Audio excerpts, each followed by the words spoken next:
Hello students, how are you.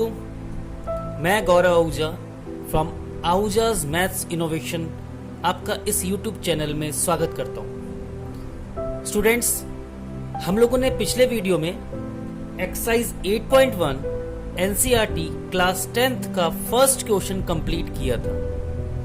अगर आपने वो वीडियो नहीं देखा है तो आप डिस्क्रिप्शन बॉक्स में उस वीडियो का लिंक पा सकते हो। स्टूडेंट्स, आज हम लोग स्टार्ट कर रहे हैं सेकंड क्वेश्चन। इस सेकंड क्वेश्चन में एक राइट एंगल ट्रायंगल गिवन है। The name of the triangle is PQR. PQ is given. The length of PQ is 12 centimeter. The length of PR is 13 centimeter.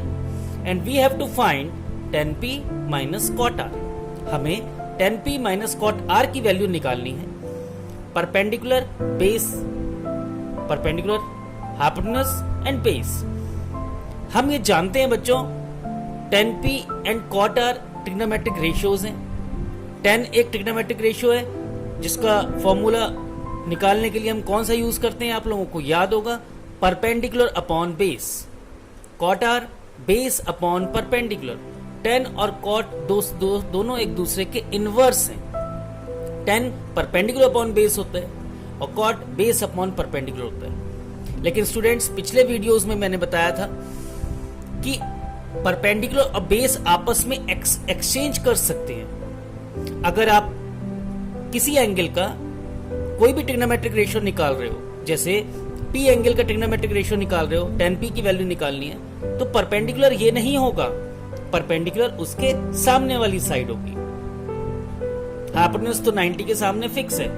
Means अगर हम tan P निकाल रहे हैं तो perpendicular हो जाएगा QR और बेस हो जाएगा PQ। cot R इस एंगल का यानी R एंगल का हमें cot निकालना है। cot होता है बेस अपॉन परपेंडिकुलर, तो बेस हमें पता है, परपेंडिकुलर हमें पता है। मींस कि जिस एंगल को निकाल रहे हो उसके सामने परपेंडिकुलर हो जाएगा और बेस दूसरी साइड हो जाएगी जो बची हुई है।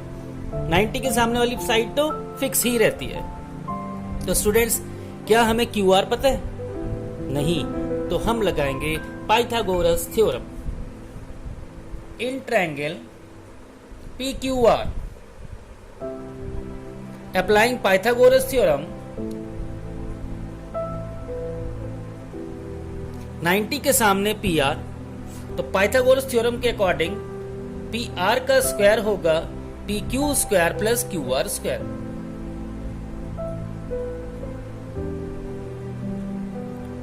PR वैल्यू गिवन है 13 का स्क्वायर, PQ 12 गिवन है 12 का स्क्वायर प्लस QR नहीं पता, वही फाइंड करना है। क्योंकि जब तक आपको तीनों लेंथ नहीं मिल जाती राइट एंगल ट्रायंगल की, तो हम क्वेश्चन को कंप्लीट नहीं कर पाएंगे। 13 का स्क्वायर 169, 144 QR स्क्वायर। नाउ 144 को हम इधर शिफ्ट कर देते हैं और फाइनली मिल जाएगा QR square is equals to 25। और जब हम QR की वैल्यू निकालना चाहते हैं तो QR आ जाएगा यहां से, स्क्वायर रूट जब 25 का करेंगे 5 सेंटीमीटर। तो QR की लेंथ आ चुकी हमारे पास 5 सेंटीमीटर। क्लियर? अब हमारे पास इस राइट एंगल ट्रायंगल की तीनों साइड्स मिल चुकी हैं।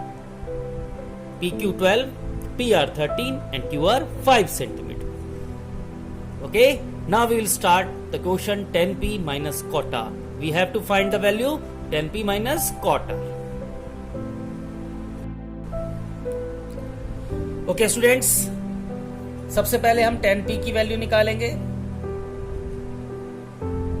tan क्या होते हैं आप लोग ध्यान रखना, tan होता है परपेंडिकुलर अपॉन बेस। तो tan P की वैल्यू अगर हम निकालने जा रहे हैं तो परपेंडिकुलर, जिस एंगल का tan निकालना है उसके सामने वाली साइड परपेंडिकुलर होगी। तो हम लिखेंगे QR अपॉन PQ, बेस हो जाएगा अब PQ, क्योंकि जिस एंगल को आप फाइंड कर रहे हो उसके सामने वाली साइड परपेंडिकुलर है, उससे जुड़ी हुई साइड जिसे एडजेसेंट साइड कहेंगे वो हो जाएगी बेस।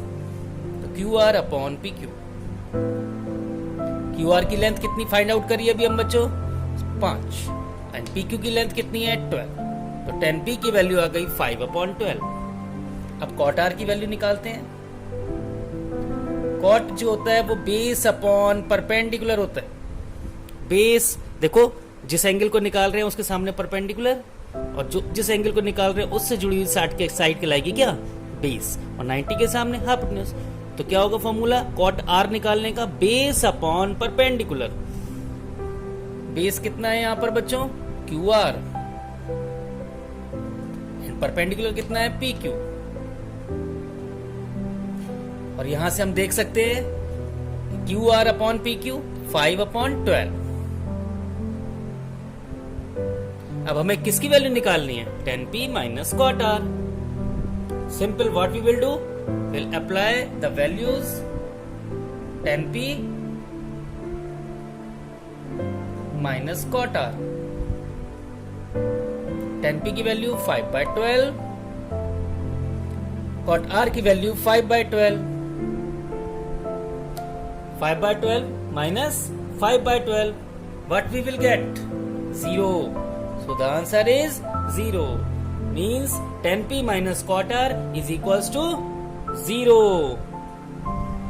Students, at last आप लोगों ने प्रेजेंट करना है प्रॉपरली कि आपने इस वैल्यू को 0 फाइंड आउट किया है, और इसे आप रेक्टेंगुलर ब्रैकेट में मीन्स की बॉर्डर समेत बंद कर दें। कॉपी चेकिंग में टीचर का ध्यान सिर्फ इस पूरे प्रोसीजर पे न जाके सिर्फ डायरेक्ट यहीं जाएगा कि आंसर सही है तो टिक, फुल मार्क्स।